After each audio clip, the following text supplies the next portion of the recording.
Hi, hello, namaste. I am Dr. Kasigari Prasad, Associate Professor, Graphologist, Writer and Motivational Speaker. మనకు మన లైఫ్లో చాలా అభిప్రాయాలు ఉంటాయి. వ్యక్తుల మీద, సందర్భాల మీద, యాక్టివిటీస్ పైన ఒక్కొక్కరికి ఒక్కొక్క రకమైనటువంటి అభిప్రాయాలు, ఒపీనియన్స్ ఉంటాయి. మరి ఈ ఒపీనియన్స్ అన్నీ కూడా ఇసుక రాతలు అని అంటే ఎలా ఉంటుంది? ఒకవేళ ఇవన్నీ కూడా ఇసుక రాతల్లాంటివే మన ఒపీనియన్స్ అని అంటే నమ్మశక్యం కాదు. కానీ గమనించి చూడండి ఎలా ఉంటుందో. సముద్ర తీరాన ఒక కుర్రాడు ఆడుకుంటూ ఉండగా, మనం ఆడుకుంటాం, ఆడికి వెళ్ళిన తర్వాత బేసికలీ బాల్స్ వాటితో, తనకున్నటువంటి చెప్పు ఒకటి కనిపించకుండా వెళ్ళిపోయిందంట. చిన్న పిల్లవాడు ఆడుకుంటా ఉన్నాడు. ఆడుకుంటా అంటే చెప్పులు అక్కడెక్కడో వదిలినాడో, లేకపోతే కాలుకుండేటి వెళ్ళిపోయినాయో, కొట్టుకొని పోయినాయో, సంహవ్ కనిపించకుండా పోయినాయి. అప్పుడు ఆ పిల్లవాడికి ఆ సముద్రం పైన కలిగేటువంటి అభిప్రాయం ఎలా ఉంటుంది తెలుసా? ఈ సముద్రం మహా దొంగ, నా చెప్పులు ఎత్తుకొని పోయింది అని అనుకుంటాడు కదా.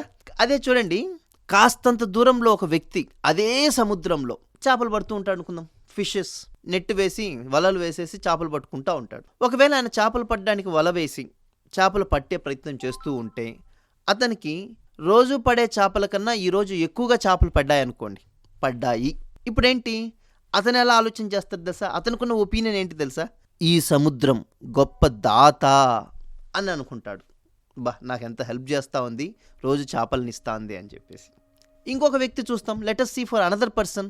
అతనేంటంటే ఈ సముద్రంలో ఈత ఆడుకుంటూ స్విమ్మింగ్ చేసుకుంటూ ఉన్నాడు అనుకుందాం. అయితే అనుకోకుండా వాటర్ ప్రెషర్ పెరిగో, లేకపోతే సమ్ అదర్ రీజన్స్ వలనో ఆ అబ్బాయి ఆ సముద్రంలో కొట్టుకొని వెళ్ళిపోయినాడు అనుకుందాం.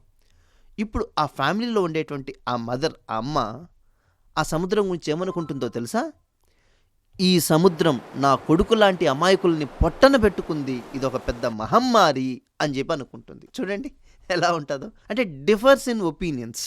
అలా కాకోకుండా ఒక పెద్ద ఆయన ఆ సముద్రంలోకి వెళ్ళాడు, నడుచుకుంటా ఈవినింగ్ టైంలో వాకింగ్కి వెళ్తూ ఉంటే సముద్రం దగ్గర ఏంటో గవ్వల్ లాంటివి ఏంటో దొరికినాయి అనుకుందాం. వాటిని సేకరించుకొని తీసుకుంటే అందులో ముత్యాలు దొరికాయి. ఈ ముత్యాలుంటే అసలు అతని లైఫ్ మొత్తం ఆ దెబ్బతో మారిపోయిందనమాట. ఫైనాన్షియల్గా బాగా సెటిల్ అయిపోయినాడు, అతనికి అన్ని కలిసి వచ్చాయి ఆ తర్వాత లైఫ్లో అంతా. అప్పుడేమనిపిస్తుంది, ఈ సముద్రం ఒక్కటి ఉంటే చాలరా బాబు, జీవితం అంతా హాయిగా బ్రతికేస్తాను అని అనిపిస్తుంది అతనికి సముద్రం పైన. ఇలా ఒక్కొక్కరికి ఒక్కొక్క సిచ్యువేషన్లో ఆ సముద్రం పైన రకరకాల ఒపీనియన్స్ వస్తాయి. ఇప్పుడు వీళ్ళందరూ కలిసి వాళ్ళ ఒపీనియన్స్ అన్నిటినీ కూడా ఏం చేశారు తెలుసా? ఆ సముద్రపు ఒడ్డున రాయడం మొదలుపెట్టారు. ఇసుకలో రాస్తూ ఉంటే సడన్గా ఒక అల వచ్చేసింది. అలా వచ్చి వీళ్ళు రాసిన ప్రతిదాన్ని తుడిపేసుకొని వెళ్ళిపోయింది. అప్పుడేంటి, ఏమని అనిపిస్తుంది? రకరకాల అభిప్రాయాలను సముద్రం తన అలతో తుడిసేసుకుంటుంది. అలానే మన జీవితంలో బాగా గుర్తుపెట్టుకోండి, ఇది ఇంతవరకు ఒక స్టోరీ, ఒక కాన్సెప్ట్ కట్ చేస్తే 3 రకాల ఒపీనియన్స్. కానీ వీటి నుంచి మనం నేర్చుకోవాల్సిన విషయం ఏంటో చూడండి ఇప్పుడు. That is important. అలానే మన జీవితంలో ఎవరెవరో ఏదేదో అన్నారని బాధపడకూడదు. ఒక్కొక్కరు ఒక్కొక్క రకమైనటువంటి మాట అంటూ ఉంటారు. మనం బాధపడితే ఎలా చెప్పు?